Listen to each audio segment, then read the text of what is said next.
तो जैसा कि बताया कि डिफरेंट टाइप के सर्किट हो सकते हैं एसी सर्किट। तो पहला सर्किट है प्योर रेजिस्टर। तो चलो अब ये देखो, एक ऐसे circuit AC circuit containing inductor only. Circuit में सिर्फ इंडक्टर है। तो अब तुम पहले ये समझ लो ये इंडक्टर होता क्या है ना। जैसे रेजिस्टर होता है उसी तरह से इंडक्टर भी काम करता है। रेजिस्टर क्या काम करता है? करंट को रोकने का काम करता है ना, एक प्रतिरोध पैदा करता है, तो करंट को रोकता है, रुकावट पैदा करता है। तो इंडक्टर भी रुकावट पैदा करता है, पर उस तरीके से नहीं जैसे कि रेजिस्टर करता है। जिस तरह रेजिस्टर करता है आर, जिस तरह से आर रुकावट पैदा करता है, ऐसी रुकावट ये नहीं पैदा करेगा। ये पैदा इस तरह की जो ये आर रेजिस्टेंस लाएगा वैसा रुकावट ये नहीं करेगा करंट में, उस तरह से नहीं रोकेगा। क्योंकि ये जो रेजिस्टेंस रुकावट पैदा करता है वो तो जो तार लगा हुआ है जिस मेटल की प्रॉपर्टी होती है ऐसी कि वो रेजिस्टेंस पैदा करता है, एक रुकावट पैदा करता है जिससे करंट को रोकता है। वो तो मेटल की प्रॉपर्टी है। ये मेटल की प्रॉपर्टी से नहीं होता। ये एक फिनोमेना यहाँ पे अकर हो रहा है, एक ऐसी एक घटना हो रही है, वो घटना ऐसी हो रही है कि करंट को रोक रही है। तो रोकने का काम तो ये भी कर रहा है करंट को, लेकिन इसके जैसा नहीं। ये कैसे रोक रहा है? ये मेटल की प्रॉपर्टी से, जिस धातु का तार बना है उसमें ऐसा गुण है कि वो धारा में रुकावट पैदा कर रहा है करंट में। लेकिन ये जो है इंडक्टर, ये मेटल है, जिस मेटल का ये तार बना है उसकी प्रॉपर्टी नहीं है। ये एक घटना हो रही है यहाँ पे, एक फिनोमेना यहाँ पे अकर हो रहा है ना। वो फिनोमेना क्या है? जिसकी वजह से करंट में रुकावट आ रही है। वो फिनोमेना क्या है? जरा सोच के देखो ये कैसा दिख रहा है। ये वही है ना लूप, जो फैराडे और लेंज के रूल्स में हमने पढ़ा, जब एक्सपेरिमेंट हो रहे थे वैसे ही तो दिख रहा है। ये लूप कैसा रहता था? ये इस तरह से, चलो इसको हटाते हैं, रेजिस्टेंस हो गया।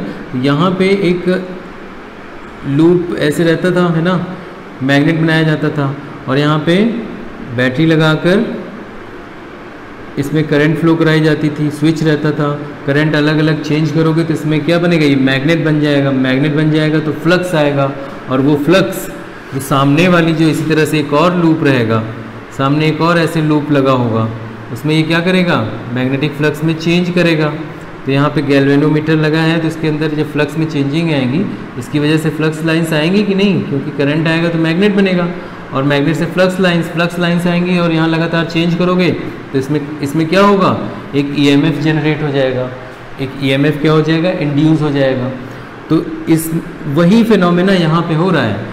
करंट आ रही है, करंट आने से वहाँ मैग्नेट बन रहा है, मैग्नेट बनने से फ्लक्स बन रहा है, फ्लक्स की वजह से वहाँ पे इंड्यूस्ड ईएमएफ आ रहा है, और इंड्यूस्ड ईएमएफ जो वहाँ पे क्रिएट होता है वो क्या करता है?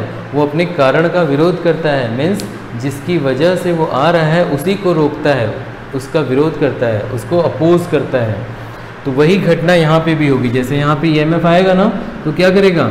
जिसकी वजह से ये बना है उसी को अपोज करेगा। सेम यही फिनोमेना यहाँ पे भी हो रहा है। यही चीज़ है, लूप है ये, है ना। इसको स्प्रिंग के जैसा कई फेरे हैं, उसमें कई एंड टर्न्स हैं, स्प्रिंग जैसा है वो वायर ही, बट स्प्रिंग की तरह मोड़ दिया गया है, तो वो इसके जैसा काम करेगा। तो वही घटना जो यहाँ हो रही थी वही अब यहाँ होगी। करंट यहाँ से जाएगा, इसमें करंट फ्लो होगा तो क्या होगा? ये मैग्नेट बनेगा, मैग्नेट बनेगा तो फ्लक्स होगा, फ्लक्स इसमें से पास होंगे, फ्लक्स पास होंगे तो क्या आएगा? इसमें ईएमएफ, इंड्यूस्ड ईएमएफ आ जाएगा, है ना। इलेक्ट्रोमोटिव फोर्स इसमें इंड्यूस हो जाएगा, और वो कैसा होगा? वो अपने कारण का, जिससे वो पैदा हुआ है वो ईएमएफ, उस कारण का विरोध करेगा। मीन्स जिस कारण से ये पैदा हो रहा है उसी को अपोज करेगा। तो इस करंट के कारण ही बन रहा है ना वो ईएमएफ, तो इसी करंट को अपोज करने लगेगा, रोकने लगेगा। तो ये देखो अलग तरीके, करंट रोक तो ये भी रहा है, जैसे रेजिस्टर रोकता था उसी तरह से ये भी रोक रहा है, बट अलग तरीके से। कोई मटेरियल की प्रॉपर्टी या मेटल की प्रॉपर्टी नहीं है जो उसके अंदर डेंसिटी ज़्यादा है या नॉन मेटल है या मेटल है जिस वजह से करंट नहीं जा रही है, ऐसा कुछ नहीं है। ये एक फिनोमेना हो रहा है ना, इंडक्टेंस हो रहा है उसमें। क्या हो रहा है? एक ईएमएफ इंड्यूस्ड हो रहा है, जिसकी वजह से वो उसको रोकने की कोशिश कर रहा है। तो रुकावट तो ये भी कर रहा है, लेकिन जब रुकावट कर रहा है क्योंकि अलग तरीके से कर रहा है, तो इसका नाम भी हम लोग अलग रखेंगे। जैसे रेजिस्टर जब रुकावट डालता था करंट में, तो हम लोग क्या कहते थे कि रेजिस्टेंस है यहाँ पे, है ना। रेजिस्टर आर की वजह से अगर करंट रुक रही है तो कहते थे इसमें रेजिस्टेंस है। अब ये आर की वजह से तो रुक नहीं रही है, ये तो इंडक्टेंस की वजह से रुक रही है। तो हम क्या बोलेंगे, ये हम इस यहाँ पे हम लोग रेजिस्टेंस नाम इसका नाम रेजिस्टेंस नहीं कहेंगे, हम लोग इसको नाम देंगे इंडक्टिव रिएक्टेंस नाम देंगे। इसका नाम हम लोग रख देंगे, यहाँ पे रेजिस्टेंस नहीं बोलेंगे कि रेजिस्टेंस हो रहा है, क्या नाम देंगे, इंडक्टिव रिएक्टेंस बोलेंगे, है ना। आर अगर होता, अगर यहाँ पे आर है ना प्रतिरोध, ऐसे बताया था अभी, अगर आर होता तो कहते कि यहाँ पे रेजिस्टेंस है, बट इसको क्या बोलेंगे, उसी रेजिस्टेंस की जगह पे अब क्या बोलेंगे, इंडक्टिव रिएक्टेंस बोलेंगे। इसकी वजह से जो रुकावट आएगी उसे हम नाम देंगे इंडक्टिव रिएक्टेंस। इंडक्टिव रिएक्टेंस, ये बात अभी होगी, इसको फाइंड करना है हमको कि रिएक्टेंस कितना आ रहा है, लेकिन अभी हम बस समझाने के लिए कह रहे हैं कि इसमें है क्या, ठीक है। तो ये होता है इंडक्टर। तो इंडक्टर लगे होने से अब चलते हैं, देखते हैं कि वोल्टेज और करंट में क्या होता है, फेज डिफरेंस क्या होता है, फेज क्या होता है, और डायग्राम इसका कैसा होता है। चलो बनाते हैं। तो जैसे कि हम जानते हैं कि अगर इन दोनों एंड्स पर, ए और बी एंड्स पर वोल्टेज अप्लाइड है, तो V is equals to again V not sine omega T, okay.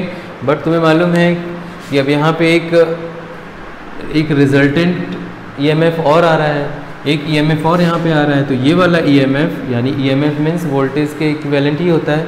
तो यहाँ जो EMF आ रहा है और यहाँ जो वोल्टेज है, ये दोनों एक दूसरे को रोकेंगे, तो जो टोटल वोल्टेज आएगा वो क्या होगा, इन दोनों का रिजल्टेंट होगा। इसलिए रिजल्टेंट वोल्टेज कितना होगा वो हमें लिखना होगा। तो पहले पता करें कि यहाँ जो वोल्टेज बन रहा है वो कितना है। वो तो हमने पिछले चैप्टर में पढ़ा है ना, इंडक्शन सेल्फ इंडक्टेंस। जब सेल्फ इंडक्टेंस हमने पढ़ा था तो उसमें हमने देखा था कि यहाँ जो वोल्टेज बनती है वो कितनी होती है, वो होती है, अब यहाँ लिख दे रहे हैं, इंड्यूस्ड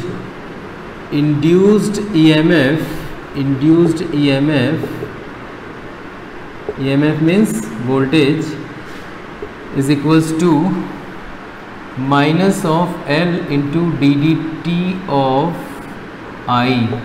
ये है यहाँ जो वोल्टेज बन रही है, इसमें जो इंड्यूस हो रही है ना, वो वोल्टेज जो इस वोल्टेज को अपोज करेगी वो है minus of L dt of I।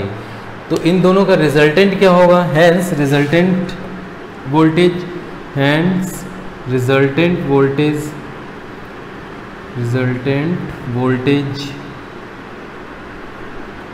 चलो रिजल्टेंट वोल्टेज क्या होगा, दोनों का प्लस करो, वो plus, that means V minus L into dt of I, है ना, दोनों को ऐड करो वही तो रिजल्टेंट होगा, क्योंकि नेगेटिव है तो नेगेटिव लिखना पड़ेगा। और V कितना है, ये है, ओके। तो ये आ गया हम लोगों का V not sine omega T minus L dt of I, okay.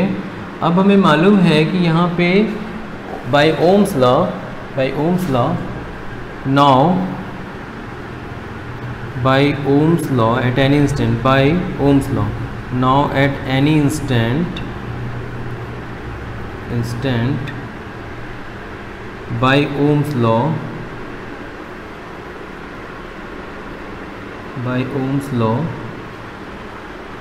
V is equals to IR, by Ohm's law V is equals to I into R, but इस सर्किट में R तो कहीं है ही नहीं, R तो है ही नहीं, but there is no R, hence that is R is equals to 0। तो जब R 0 आ जाएगा तो इसका मतलब I into R 0 है ना। तो हम यहाँ लिखेंगे, तो ये जो टोटल है इसको हम यहाँ पे क्या दे रहे हैं कि ये कितना है, एनी इंस्टेंट, किसी इंस्टेंट का वोल्टेज है ये, और वो कितने के बराबर है, V इंटू आई आर के। तो यहाँ लिख देंगे, इसको फिर से लिखते हैं यहाँ पे, इसके आगे से हम लिखते हैं V not sine omega T minus L dt of I is equals to what, I into R, is equals to I into R, but there is no resistance in the circuit। ये pure L circuit है, that means inductor है इसमें सिर्फ, तो R तो है ही नहीं, R 0 है, तो यहाँ R 0 रखोगे तो IR भी 0 आ जाएगा। तो क्या बनेगा ये V not sine omega T minus L D D T of I is equals to I into R means 0, तो 0 आ जाएगा। तो हम क्या लिख सकते हैं, इसको सीधा लिखते हैं V not sine omega T is equals to, ये 0 हो गया तो ये इधर भेज दिया, L D D T of I, ये बना। ठीक है, अब हमें I फाइंड करना है। I क्यों फाइंड करना है, यहाँ से हम I पता करेंगे टोटल I कितनी है, क्योंकि I और V में ही तो रिलेशन चाहिए ना हमको डायग्राम बनाने के लिए और फेज डिफरेंस देखने के लिए। I भी पता रहे, यहाँ जैसे वोल्टेज पता है और I पता हो तो भी तो हम बता पाएंगे कि दोनों के फेज में कितना डिफरेंस है। तो अब I पता करें, इस जो रिजल्टेंट वोल्टेज आ रही है इसकी वजह से I बनी है वो कितनी है, तो I पता करना है हमें। तो I निकालने के लिए क्या करें, T को इधर भेज दो, तो क्या बनेगा, इसको इधर भेजेंगे, या इंटू है तो अपॉन में आके डिवाइड होगा, तो क्या बनेगा D I is equals to V not, L into में है डिवाइड हो जाएगा और इसके साथ साइन ओमेगा टी, इसके साथ मल्टीप्लाई हो गया डी टी। तो अब हमें ये आई पता कैसे चलेगा, डी आई मीन्स बहुत छोटा पार्ट करंट का, तो इसको सारे पार्ट जोड़ो तो टोटल आई पता चल जाएगी। सारे पार्ट्स जो वेरिएबल हैं उनको जोड़ना है तो कैसे जोड़ेंगे, इंटीग्रेशन से जोड़ेंगे। जब भी वेरिएबल कोई भी क्वांटिटी जोड़नी हो, स्मॉल क्वांटिटी जो कि लगातार वेरिएबल हो, बदल रही हो, तो उसे हम लोग इंटीग्रेट करते हैं, तो इंटीग्रेशन करना होगा। टोटल करंट चाहिए ना, ये बहुत स्मॉल पार्ट में करंट है और सारी करंट चाहिए, स्मॉल पार्ट्स लगातार चेंज हो रही है और जोड़ना है तो इंटीग्रेशन।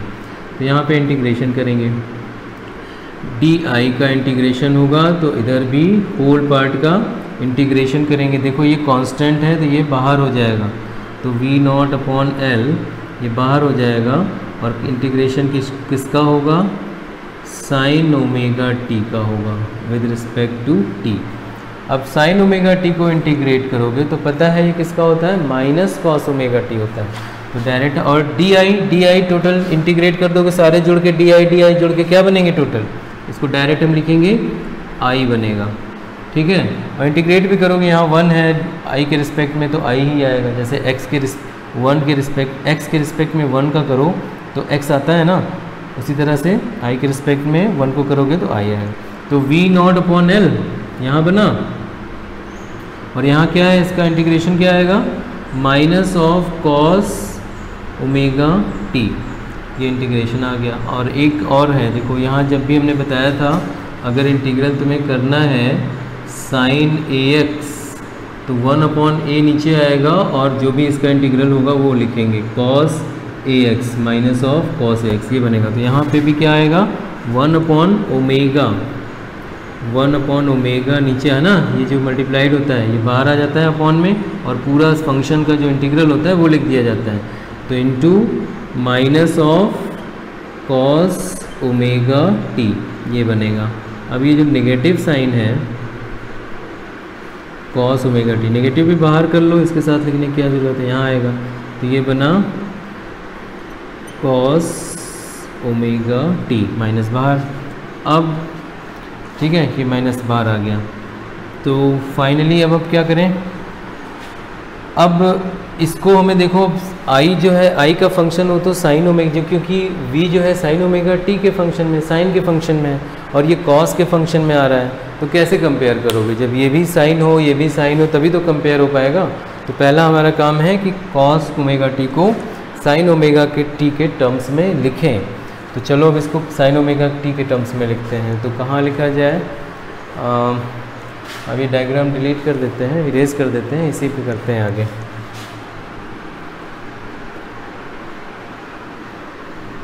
तो यहाँ पे हम लोग इसको सॉल्व करें, देखो क्या होगा। तो ये क्या बनेगा, I is equals to V not upon L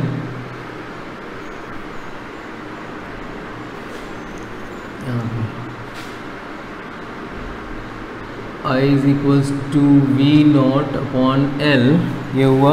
अब माइनस पीछे कर लो इसको, sine 90 minus theta, sine 90 minus theta cos theta होता है ना, कॉस ओमेगा टी लिखना है, साइन ये लिख सकते हैं कि नहीं, इसको हम लोग साइन 90 माइनस ओमेगा टी लिखोगे तो कॉस ओमेगा टी तो बनेगा, तो कॉस ओमेगा टी की जगह हम लोग ये लिख सकते हैं, तो यही हम वहाँ लिखेंगे। तो V not upon L minus पीछे यहाँ कर लो, ठीक है। तो अब क्या करें, इसमें हम लोग लिखेंगे 1 अपॉन ओमेगा भी है, वो भी बाहर आ गया, चलो ओमेगा एल हो गया, और वहाँ पर आया साइन 90 मीन्स पाई अभी लिखना पड़ेगा, फिर से लिखते हैं 90 माइनस ओमेगा टी, ठीक। साइन 90 माइनस ओमेगा टी बन गया। अब क्या करें, वहाँ पे हम करते हैं sine 90 minus omega T cos omega T हो गया, ठीक है। तो अब चलो पाई के रूप में लिखो इसको, पाई के फॉर्म में, I is equals to V not upon omega L, और इसको लिखेंगे हम लोग साइन 90 को क्या लिख लें, पाई बाई 2 माइनस ओमेगा टी। अब देखो एक और प्रॉब्लम आ रही है यहाँ पे, प्रॉब्लम क्या है, और पीछे माइनस भी लगा लो,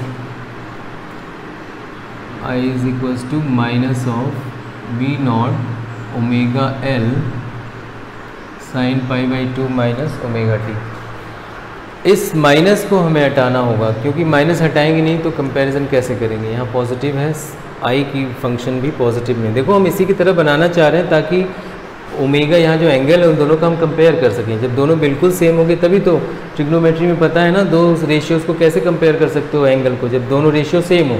तो अगर ये साइन है ओमेगा टी, वो भी बिल्कुल इसके जैसा ही बने, साइन का ही बने। तो क्या करें हम लोग, इसको पॉजिटिव बनाने के लिए यहाँ से माइनस बाहर लेंगे, इस एंगल में से बाहर लोगे तो देखो ऐसा बनेगा, साइन और यहाँ पे माइनस थीटा, ऐसा बनेगा ना, ये पूरा थीटा है। तो जैसे साइन माइनस थीटा होता है वैसे ये साइन माइनस, अब जब माइनस बाहर लोगे तो ये साइन चेंज हो जाएंगे, ओमेगा टी पॉजिटिव हो जाएगा और पाई बाई 2 माइनस हो जाएगा, पाई बाई 2। अब देखो इसकी वजह से माइनस यहाँ आया है, तो जिस तरह से साइन माइनस थीटा, बताओ क्या होता है, माइनस साइन थीटा होता है ना। और फिर लेकिन कॉस माइनस थीटा क्या होता है, ये नेगेटिव नहीं होता, ये तो पॉजिटिव ही होता है। तो यही रूल यहाँ अप्लाई हो रहा है, जब तुम माइनस बाहर लाओगे तो यहाँ माइनस आएगा, जिसकी वजह से पहले तो ये अंदर साइन चेंज होगा, उसके बाद ये माइनस पीछे आ सकता है, यहाँ पे जब पीछे आएगा तो इसके साथ मल्टीप्लाई होकर पॉजिटिव हो जाएगा, ठीक है। ये वाला माइनस समझ गए ना, यहाँ से माइनस बाहर लिया है, तो इस अकॉर्डिंग, इस फॉर्मूले के अकॉर्डिंग जब माइनस थीटा के पास होता है तो साइन क्या बनता है, नेगेटिव बनता है। यहाँ पे माइनस थीटा के पास है तो साइन यहाँ पे negative omega T minus T, तो यही रूल यहाँ पे फॉलो हो रहा है। तो माइनस बाहर आ रहा है और माइनस बाहर आके इसको पॉजिटिव बना दे रहा है, तो ये क्या बन जा रहा है, वी नॉट ओमेगा एल, और यहाँ पे ये पलट गया ना माइनस बाहर लेने पे, ये पॉजिटिव ये नेगेटिव, तो ये बन गया sign omega T minus pi by 2, ये बन गया। तो फाइनली ये इक्वेशन हमें मिल रहा है किसका, आई का, with respect to this voltage, इस वोल्टेज के कारण जो आई अब मिल रही है हमको, वो ये वाली मिल रही है। तो कंपेयर करें इनके फेज़ में कितना डिफरेंस है। फेज़ में कंपेयर करने का मतलब उनके एंगल में कंपेयर करो। तो देखो यहाँ का एंगल, इसका एंगल ओमेगा टी है, इसका एंगल ओमेगा टी है, और इसका एंगल क्या है, omega T minus pi by 2। कितने का डिफरेंस है बताओ, ओमेगा टी सिर्फ यही डिफरेंस तो रह गया, इसमें भी ओमेगा टी, यही नहीं होता तो दोनों सेम नहीं हो जाते, है ना। एंगल की बात कर रहे हैं, पूरा इक्वेशन नहीं, ये एंगल की बात कर रहे हैं। तो पाई बाई 2 का ही डिफरेंस है। तो अब ये बताओ, ठीक है, ये तो पता चल गया, फेज डिफरेंस कितना हुआ, पाई बाई 2। चलो इसको लिखो पहले। तो फेज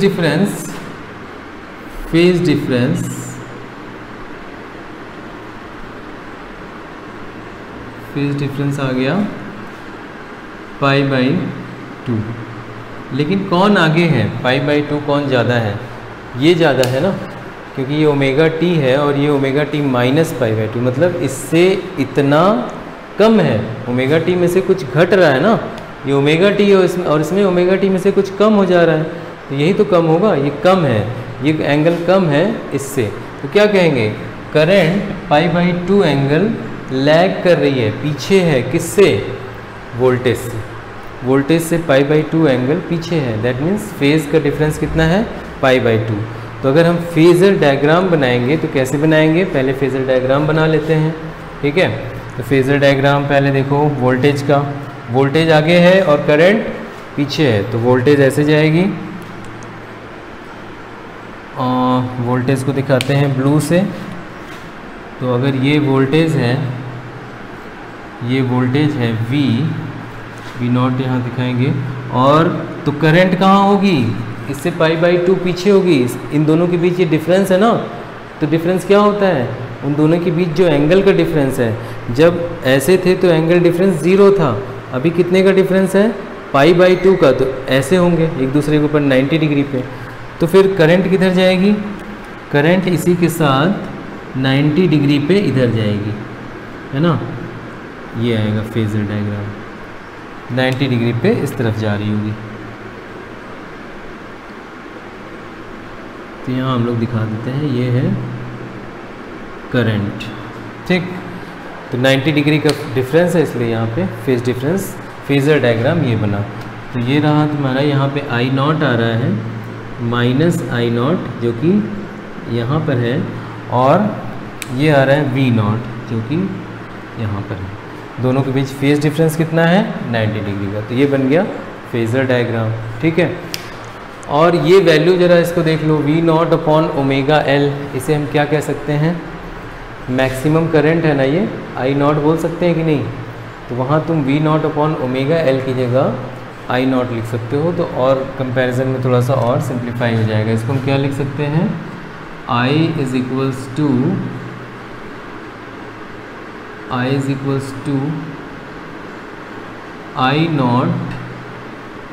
sin ωt माइनस π/2, ऐसा लिख सकते हैं। तो यहाँ से हम क्या बोल सकते हैं, इसका मतलब ये क्या है, मैक्सिमम करंट है। तो मैक्सिमम करंट की एक और वैल्यू मिल गई हमें, I0 is equals to V0/ωL। तो अगर तुम्हें ये वैल्यूज़ पता हो और मैक्सिमम करंट पूछ रहा हो तो यहाँ से बता सकते हो इस सर्किट में, है ना। ये I के लिए हो गया कि नहीं, I0 के लिए, ये भी एक फॉर्मूला मिल गया हमें। बस इतनी सी बात है। अब इसका ग्राफ बनाना है, फेज़र डायग्राम तो ये हो गया, अब ग्राफ बनाना है। तो ग्राफ के लिए हमें जगह चाहिए, तो यहाँ बनाते हैं, चलो ग्राफ।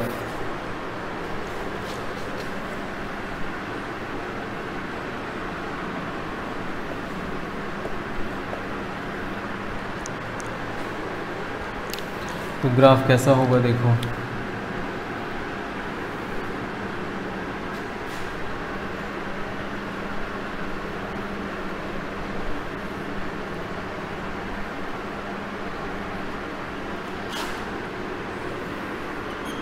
ये बन रहा है। यहाँ पे हम लोगों को I दिखाना है और V दिखाना है, V और I दोनों दिखाना है।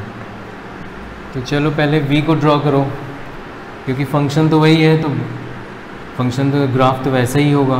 तो कैसा जाएगा ये मान लो V जा रहा है, तो फिर I कहाँ से आएगा, π/2 पीछे से आएगा। π/2 मीन्स कहाँ से,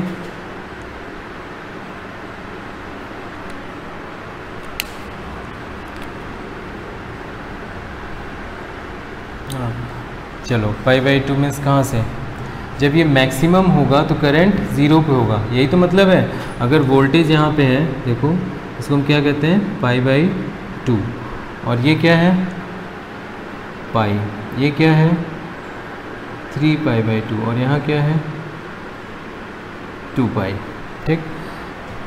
तो π/2 पे ये मैक्सिमम होगी, तो करंट कहाँ होगी, उससे π/2 पीछे, मतलब 0 डिग्री पे होगी, है ना। करंट के लिए हम क्या लेंगे, π/2 कम होगी ना, तो करंट क्या आ जाएगी sin 0, क्योंकि अगर ये 90 डिग्री पे वैल्यू ले रहे हो तो करंट की कहाँ लेनी पड़ेगी 0 डिग्री पे, क्योंकि करंट उससे 90 डिग्री पीछे है। तो 0 डिग्री पे sin ωt रखोगे अगर फॉर्मूले में, I इज इक्वल्स टू यहाँ पे, अगर यहाँ पे 0 डिग्री रखोगे, जो फॉर्मूला है I is equals to I0 sin ωt, उसमें 0 रखोगे तो 0 पे ही तो आएगी। और जब ये 0 पे है वोल्टेज, तब करंट कहाँ होगी -π/2 पीछे। -π/2 कहाँ होगा, मतलब -1 कहाँ होता है ग्राफ में, -1 यहाँ होता है ना। तो ये वाले पार्ट से स्टार्ट होगी, ये वाले -1 से स्टार्ट होगी। जब ये 90 पे है तब, जब ये 0 पे है तब, तो जब वोल्टेज 0 पे है तो करंट उससे 90 डिग्री पीछे, 90 डिग्री पीछे मतलब -90 मीन्स यहाँ से ऐसा ग्राफ स्टार्ट होगा, ये वाला ग्राफ स्टार्ट होगा। और कहाँ तक जाएगा ये, जहाँ ये 90, जब यहाँ पे मैक्सिमम हो रही वहाँ करंट 0 होगी तो ये करंट कहाँ आएगी, यहाँ पे आएगी। जब यहाँ पे ये मैक्सिमम हो रही है, अगर वहाँ करंट को 0 होना है तो करंट को यहाँ आना पड़ेगा कि नहीं, ये करंट 0 हो गई क्योंकि 90 डिग्री पीछे है ना। तो देखो वोल्टेज मैक्सिमम तो करंट 0। अब जहाँ वोल्टेज 0 हो रही है वहाँ करंट क्या होगी, वहाँ करंट मैक्सिमम होगी। तो यहाँ से करंट का ग्राफ जाएगा ये वाला, ये ग्राफ मैक्सिमम यहाँ पे आएगा ना, इसको बना लो, ये मैक्सिमम आ गया, तो ये इसका मैक्सिमम हो गया पाई/2 पे। फिर अब जहाँ पे ये नेगेटिव में मैक्सिमम हो रही है वहाँ पे ये क्या हो जाएगी, वहाँ पे ये 0 हो जाएगी, है ना। ये करंट यहाँ पे आके 0 हो जाएगी क्योंकि पाई/2 पीछे है ना, ये मैक्सिमम है तो ये कहाँ है, 0 पे है, उसी एंगल के लिए ये 0 वैल्यू देगी। और फिर आगे जाओ तो देखो यहाँ पे क्या बताया, पाई/2 पीछे है ना, तो अगर यहाँ पे पाई की वैल्यू जो आ रही, जो पाई की वैल्यू इसमें आ रही है वो इसके लिए इसके पाई/2 पीछे वाली वैल्यू मतलब इसकी वैल्यू देगा यहाँ पे।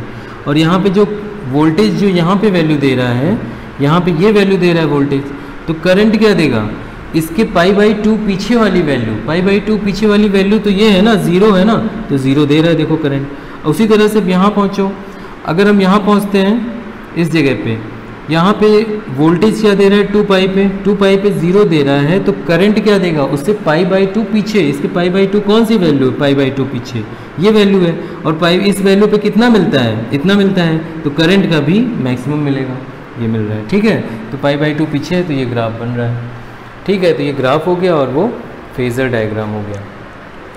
यहाँ लिख देते हैं ये फेज़र डायग्राम है और ये ग्राफ है, phasor diagram of L circuit in L circuit. और ये क्या है, फेज़र डायग्राम, ये क्या है, ग्राफ है,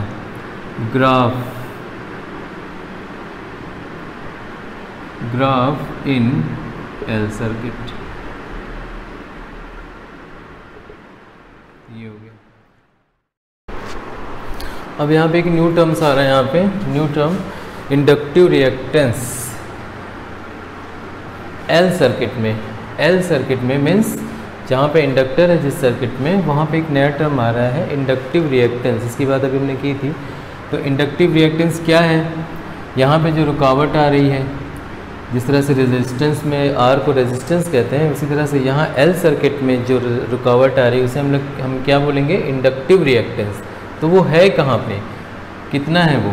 तो अगर हम कंपेयर करें, यहाँ जो हमने ये वैल्यू भी फाइंड की थी इस इक्वेशन से, I = इसे कंपेयर करें तो हम यहाँ लिखेंगे, चलो लिख लेते हैं इसको फिर से। If we compare this value I = V0/ωL sin ωt - π/2। इस इक्वेशन से अगर हम इस वैल्यू को कंपेयर करें किससे, I = V/R by comparing from I = V/R। अगर इससे कंपेयर करें इस इक्वेशन को तो हमें दिख रहा है कि ये जो ओमेगा एल है, इस वैल्यू को इसके साथ कंपेयर करें तो जो ओमेगा एल मिल रहा है वो किसके इक्विवेलेंट है, आर के। और इसकी डायमेंशंस, इसकी जो विमाएँ निकालोगे तो वो भी आर की विमाएँ ही आएंगी। तो हम कह सकते हैं कि ये दोनों क्या हैं, जो काम ये कर रहा है वही काम ये कर रहा है, ठीक है। तो यहाँ पे जो ओमेगा एल है, omega L is inductive reactance,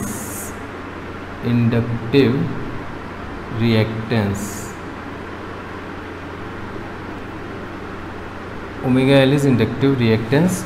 और ये होता क्या है, करता क्या है, ये ये जिस तरह से R रिएक्ट करता है R सर्किट में, वैसा ही काम ओमेगा L करता है L सर्किट में। तो R के इक्विवेलेंट ही है ये। By comparing this, omega L is an inductive reactance and it acts like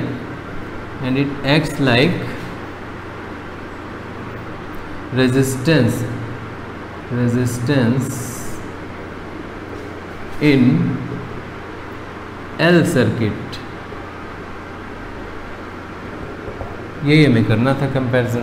तो इसी को हम लोग क्या बोलेंगे, इंडक्टिव रिएक्टेंस। तो इंडक्टिव रिएक्टेंस हमें क्या मिल गया, इंडक्टिव रिएक्टेंस को हम लोग किस लेटर से दिखाएंगे, X से दिखाएंगे। X इज इक्वल्स टू क्या मिला, ओमेगा इंटू L। ये है इंडक्टिव रिएक्टेंस। ओके,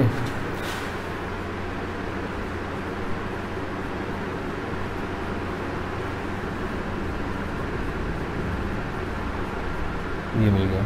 अब हमें पता है omega is equals to 2 pi nu frequency होती है। तो यहाँ से हम कर सकते हैं x इज इक्वल्स टू, लिख लें पहले, since omega is equals to 2 pi nu means n frequency, hence x is equals to 2 pi nu L। तो L तो कांस्टेंट है, रिएक्टेंस है ये, है ना। और ये 2 पाई न्यू क्या है, 2 पाई न्यू से हमें समझ में आ रहा है x किस पे डिपेंड है, 2 पाई न्यू L। और ये सब कांस्टेंट है, 2 पाई भी कांस्टेंट है, L भी कांस्टेंट है, किस पे डिपेंड है, न्यू पे, डेट मीन्स फ्रीक्वेंसी में। This implies that x is directly proportional to nu, that is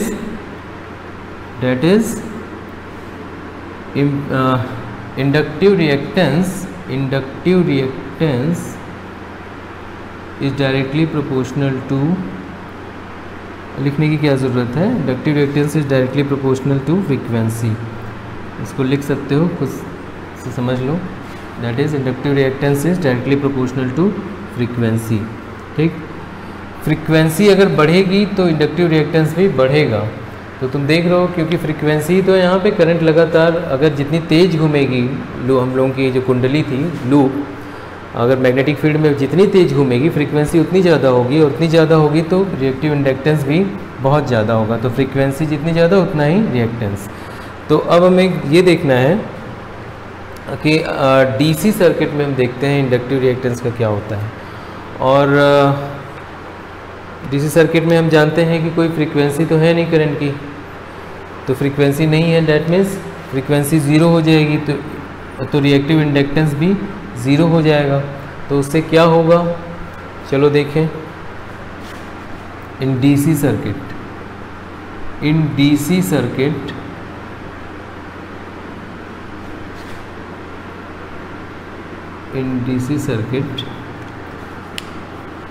x is 0 because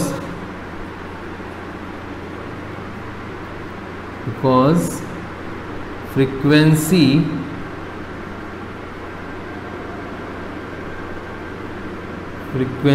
of DC current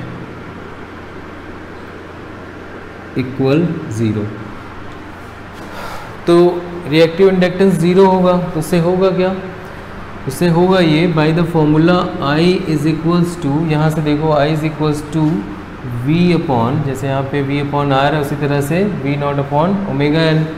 तो V not upon omega L, तो इससे होगा क्या, जब ये 0 हो जाएगा तो I कितना हो जाएगी, अगर ये 0 हो गया तो V नॉट अपॉन, ये 0 हुआ ओमेगा, सॉरी ये ओमेगा L 0 हुआ, तो कितना आ गया ये I, 0 से डिवाइड करने पे क्या आ जाता है, इन्फिनिटी। डेट मीन्स बहुत ज़्यादा करंट आ जाएगी, और बहुत ज़्यादा करंट आ जाने पर क्या होता है, सर्किट में आग लगती है, शॉर्ट सर्किट होता है।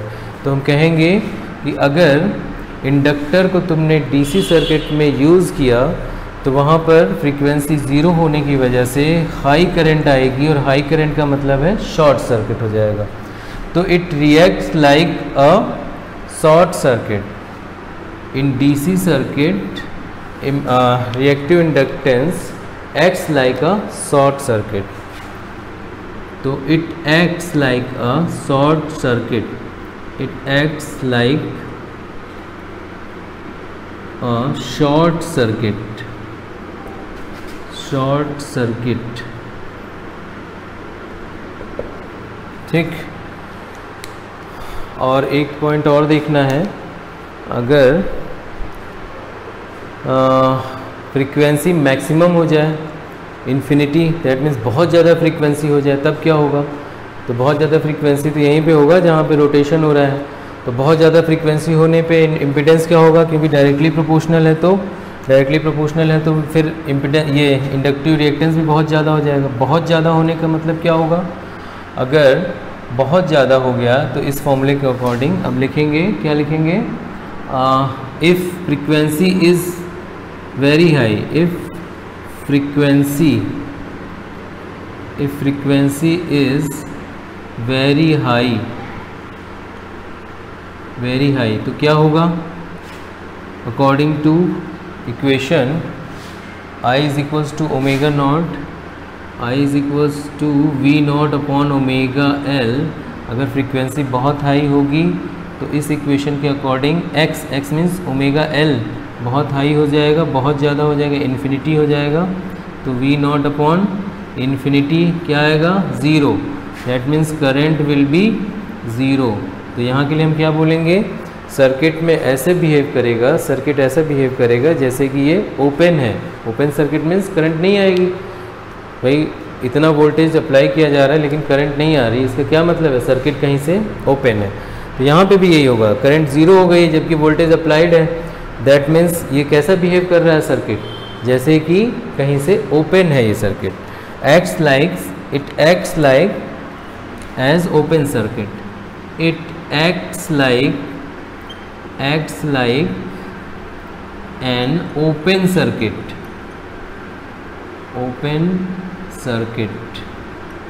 ठीक है। तो ये दो पॉइंट यहाँ पे हमें नोट करने हैं, एक ये पॉइंट और एक ये पॉइंट, ठीक। ये दो पॉइंट हमें नोट कर लेने हैं, ठीक। बस अभी हो गया सर्किट कंटेनिंग इंडक्टर ओनली।